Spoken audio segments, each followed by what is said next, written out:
வணக்கம், வாழ்க வளமுடன். இன்னைக்கு நம்ம பார்க்க போகிற ரெசிபி சிறுகீரை பொரியல். அதுக்கு தேவையான இன்க்ரீடியன்ட்ஸ் எடுத்து வச்சுருக்கேன். இப்போ நம்ம எப்படி செய்யலான்னு பார்க்கலாம் வாங்க. அடுப்பில் ஒரு கடாய் வச்சுருக்கேன். அதுக்கு ஒரு 2 டேபிள் ஸ்பூன் எண்ணெய் விட்டுக்கலாம். கொஞ்சம் கடுகு, கொஞ்சம் உளுந்து போட்டுக்கலாம். அதோட கொஞ்சமாக ஜீரகம் போட்டுக்கோங்க. கடுகு பொரிஞ்சிருச்சு. அதோட ஒரு பெரிய வெங்காயம் பொடியாக நறுக்கி வச்சுருக்கேன். 2 பச்சை மிளகாய் நறுக்கி வச்சுருக்கேன். அதை இதோட சேர்த்துக்கிறேன்.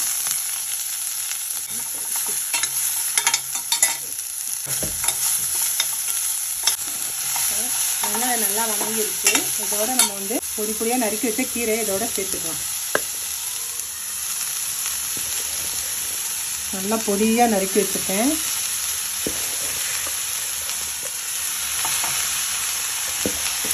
அந்த கீரை வேக தேவையான அளவு கொஞ்சமாக தண்ணி விட்டுக்கலாம். ரொம்ப தண்ணி விட வேணாம். இதை நல்லா கிளறி விட்டு வெந்த துவரம்பருப்பு இருந்துச்சுன்னா அதை சேர்த்துக்கலாம்.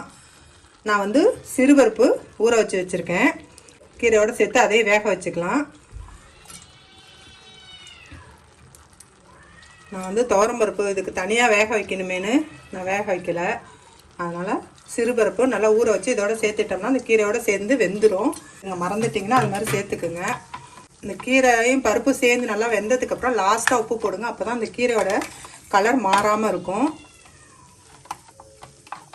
இப்போ நம்ம பருப்பும் போட்டிருக்கிறதுனால கொஞ்சம் தண்ணி கூட விட்டுக்குங்க. பருப்பும் கீரையும் நல்லா சேர்ந்து வெந்துடும். இந்த மூடி போட்டு ஒரு 5 நிமிஷம் வேக வச்சுக்கலாம். வெந்தோன்னே பார்க்கலாம்.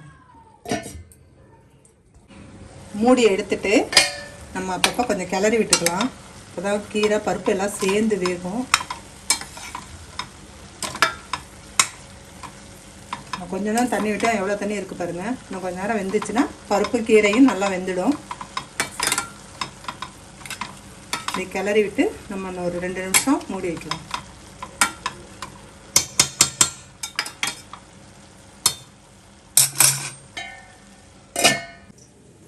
இப்போ கீரை வெந்துருச்சான்னு பார்க்கலாம் வாங்க. பாருங்கள், பருப்பும் கீரையும் நல்லா வெந்துருச்சு. இப்போ நம்ம இதில் உப்பு சேர்த்துக்கலாம். தேவையான அளவு உப்பு சேர்த்து நல்லா கிளறி விட்டுருங்க.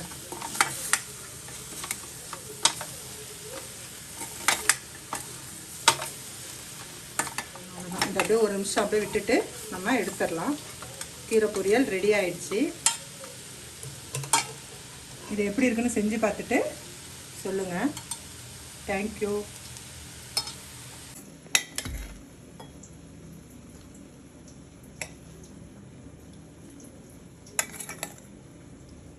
இந்த புளிக்குழம்பு ரசம் வச்சு கீரை பொரியல் செய்கிறோம் அப்படின்னா அதுக்கு மட்டும் நம்ம நான் சிறுபருப்பை கொஞ்சம் ஊற வச்சு போட்டுக்குவேன். ஈஸியாக இருக்கும். அது மாதிரி செஞ்சு பாருங்கள். நான் சொல்கிற டிப்ஸு யூஸ்ஃபுல்லாக இருக்கும்னு நினைக்கிறேன். இது மாதிரி செஞ்சு பார்த்துட்டு எப்படி இருக்குன்னு சொல்லுங்கள்.